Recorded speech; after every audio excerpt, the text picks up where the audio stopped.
ನಮಸ್ಕಾರ ರೈತ ಬಾಂಧವರೇ, ನಾನು ಅಭಿಷೇಕ್ ನರೋಟೆ.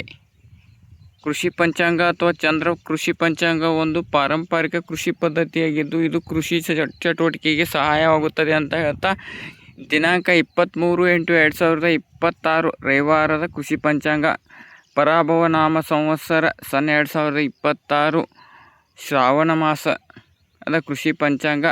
ದಿನದ ನಕ್ಷತ್ರ ಮೂಲಾ ನಕ್ಷತ್ರ, ಚಂದ್ರ ಧನುಷ್ಯ ರಾಶಿಯಲ್ಲಿ, ಸೂರ್ಯ ಸಿಂಹ ರಾಶಿಯಲ್ಲಿ ಇದ್ದಾಗ ಏನು ಕೃಷಿ ಕಾರ್ಯ ಮಾಡಬೇಕಂತ ನೋಡೋಣ. ಮೊದಲನೇದಾಗಿ ಇವೆಲ್ಲವೂ ಗ್ರಹಗಳು ಮತ್ತು ರಾಶಿ ನಕ್ಷತ್ರಗಳ ಚಲನವಲನ ನೋಡಿಕೊಂಡು ಕೃಷಿ ಕಾರ್ಯ ಮಾಡುವುದು. ಇದು ಯಾವಾಗ ಚಂದ್ರ ಧನುಷ್ಯ ರಾಶಿಯಲ್ಲಿ ಬರುತ್ತದೋ ಆವಾಗ ಫೈರ್ ಅಂದರೆ ಅಗ್ನಿ ತತ್ವವಾಗುತ್ತದೆ.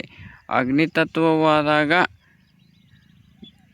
ಹಣ್ಣುಗಳಿಗೆ ಸಂಬಂಧಪಟ್ಟ ಕೃಷಿ ಕಾರ್ಯ ಮಾಡಲು ಒಳ್ಳೆಯ ಸಮಯವಿರುತ್ತದೆ, ಅಥವಾ ತೋಟಗಾರಿಕಾ ಬೆಳೆಗಳು. ಇನ್ನು ಮೂಲಾ ನಕ್ಷತ್ರ ಇರುವುದರಿಂದ ಬೇರುಗಳಿಗೆ ಸಂಬಂಧಪಟ್ಟ ಕೃಷಿ ಕಾರ್ಯ ಮಾಡಲು ಒಳ್ಳೆಯ ಸಮಯ, ಗಡ್ಡೆ ಗೆಣಸು ಇತ್ಯಾದಿಗಳು ಅಂತ ಹೇಳ್ತಾ ಧನ್ಯವಾದ, ನಮಸ್ಕಾರಗಳು.